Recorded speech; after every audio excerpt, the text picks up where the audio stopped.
So I filled out a form to do a speed run funding thing with the VC.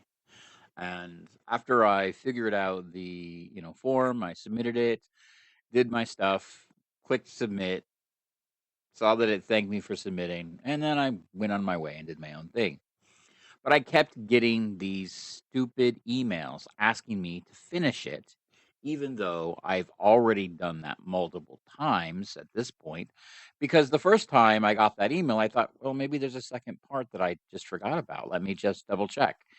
And then I ended up filling out the form again just to make sure that everything was correct and submitted correctly. This time I did it with, extreme conservation around everything and just trying to be conservative around making sure everything was the I's were dotted, the T's were crossed, etc. Because I thought, well, I already did this, but they're telling me it wasn't done right, so might as well just do it to be kind, right? And then I got the third email asking me to do it. And then I got the fourth email. And then I got the fifth email. And then I got the sixth email from a16z.com. And at this point, I just said, fuck it. I don't care. Just leave me alone. And I pointed that out. The email that I sent back, your automation is broken. Please fix it. I have repeatedly filled out your form multiple times. So any claim that I have not means your system is simply broken. Every time you have asked me to, I have filled out whatever in an effort to be kind. But I feel like my kindness is being abused now, and I'm sick of how ineffective you are being, as it's clear that you are in manager mode and not founder mode. By the number of times I am getting the same clearly automated email about events that do not align with facts. Please stop being so disengaged from your business.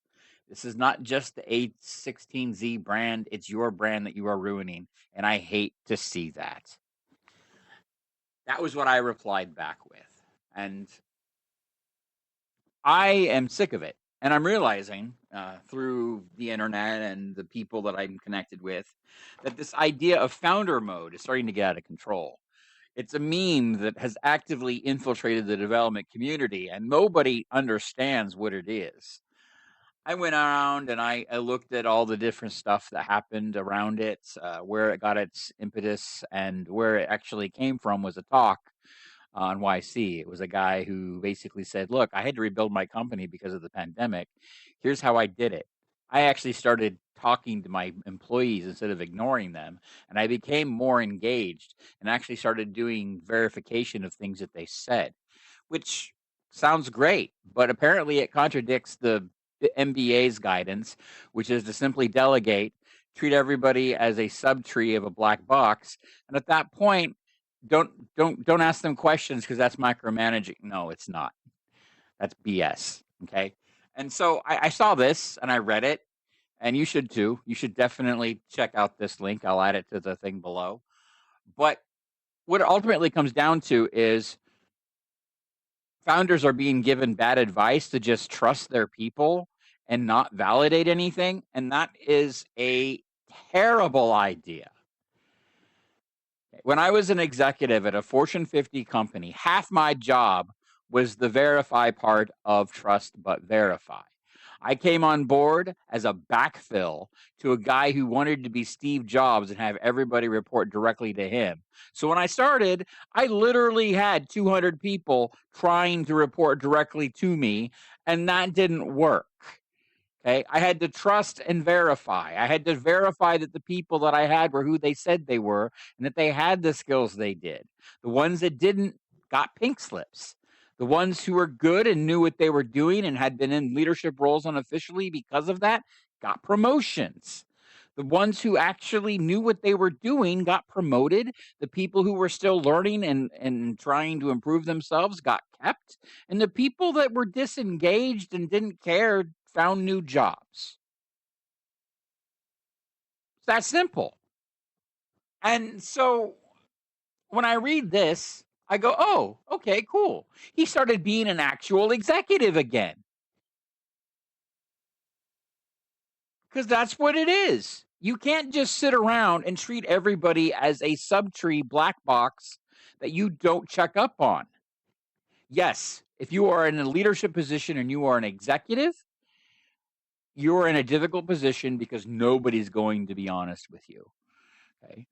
The people below you are naturally going to hide what they know about the business and the failures that they're making in it because they don't want to get in trouble. But as a boss, as a leader, your job is to support your team and give them not only the authority to do the right thing, but also your guidance as somebody who's done that work before. And if you are in a leadership position for a team that has work that you've never done, then you're in the wrong role and you need to go find a new job because you're not qualified for that one.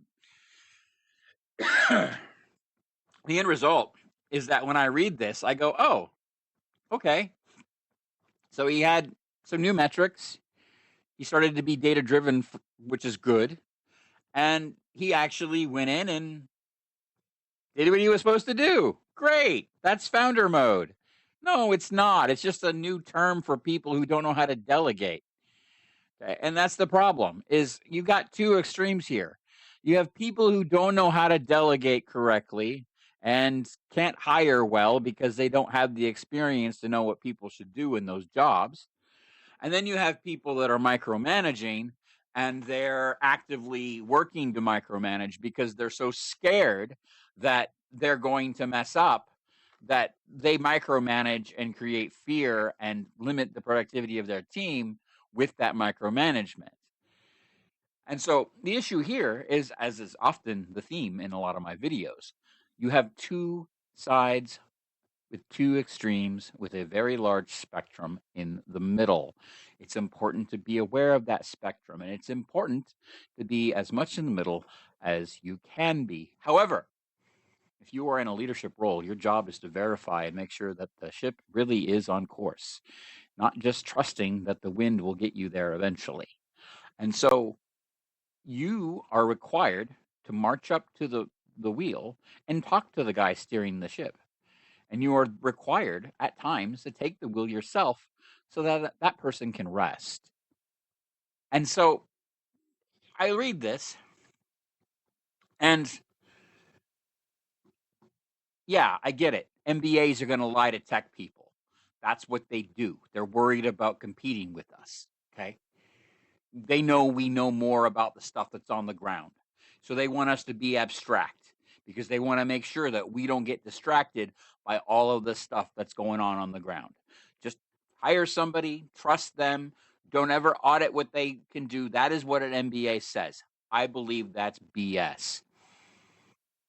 In fact, I kind of feel like that auditing process needs to be part of the business. Like, especially if you're just got hired. Like I have been a consultant and contractor often enough that I know that when I get hired in those roles, the first thing they're doing is testing me. They're giving me a large, audacious project or a task or something that they don't think I can, just so that when I do it and I prove them wrong, all of their fears are gone. And that is why you should give out tasks to people that you think that they can do but might be at the limits of their abilities or just might be the bar that's needed to stay on the team. And I have no problem with that. I've done it myself. Okay. You start a job, your first week is going to be you're going to be checking in code and making as much of an impact as possible. And if you're working in leadership, then your job is to make sure you have one-on-ones with everybody and you figure out what the hell's really going on. I don't think founder mode is bad. I think it's a term that's going to get overused and it's going to be used by people who don't know how to delegate. I think it's honestly the idea of founder mode exists because so many MBAs don't understand technology and they don't understand what it's like to actually sit in front of a computer for 8 hours and try to debug a single line of code because they don't have the skills to be able to do that effectively. They don't have the knowledge of doing, network tracing or debugging or any of the things that we can do to speed that process up. To them, it's just, oh, we'll just make the computer do it. And that's understandable. They don't have that context, so they don't see that world. It is a completely dark game map for them, because when they look at the game map and they look at the civilization map, it's dark because they can't see any of the other armies or cities or whatever that are there. I get that. But the idea of founder mode is also kind of dumb, because what it means is this entire time you haven't been leveraging your skills. You haven't been talking to people enough.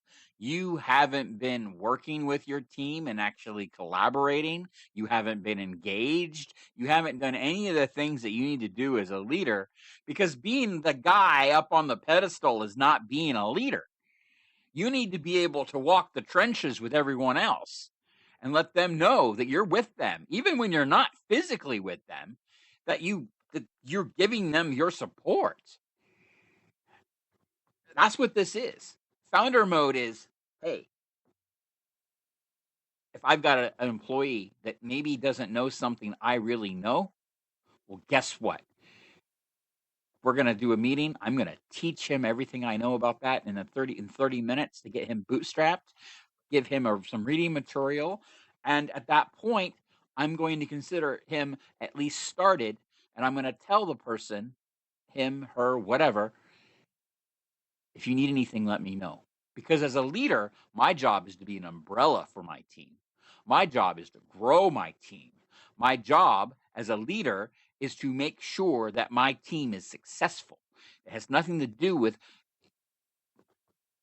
my ego or a desire to be seen as better or bigger than anybody else. In fact, if I do those things, I'm failing as a leader. And so I read this and I go, okay, cool. This founder of a company that got way too big by effectively skirting a lot of hotel laws, let's just be honest, had a down round because of the pandemic, like a lot of other people. Okay, cool. You want to be data driven and you've grown and you've matured enough to the point where you can now look at your business objectively in a way that maybe you weren't able to do before. Great. I love that you've got that growth. But now that you've done that growth, looking at the data and doing validation and cleaning house and doing the things that you should have done before is not founders mode. Okay. What you're really doing there is you're dealing with technical debt and company process debt that you should have gotten to months ago that you weren't. So, what you're really admitting with founders mode is that you were failing before and now you're kicking your own ass and you're doing what you need to do. So, congrats, you've improved, but that doesn't make you special. Okay. Manager mode and founder mode are just two extremes of the same dichotomy. Okay. Whether it's me on a piano over here, high notes, low notes, it's all the same music if you're doing it right. And really, if you're doing it right, you have to have both sides. You should be able to delegate, you should be able to trust, but you also need to be able to verify, which is why leadership needs to have exposure to what's going on the ground so they can see things. This is why a lot of executives are so big on graphs and dashboards and other things, because they're otherwise blind to the business and they just want to see what the hell's going on. So, no. The way managers are taught to run companies by, MBAs is the idea of, oh, you've got this part, clip it on. It's a has-a relationship. Okay. This company has a division. This division has a team. Okay. It's like Legos. You just add them up and the company's doing well. You build a lot of Legos. But the problem with this is once you've put the Legos on, you can't really see what's inside them anymore. And so the big issue here is that people are going to think, oh, manager mode versus founder mode. Guess what? These are both failures. These both mean you're failing. You should be doing both. If you're doing only one, you're failing. It's that simple. And so go check out the link and give me your thoughts down below because I want to hear them.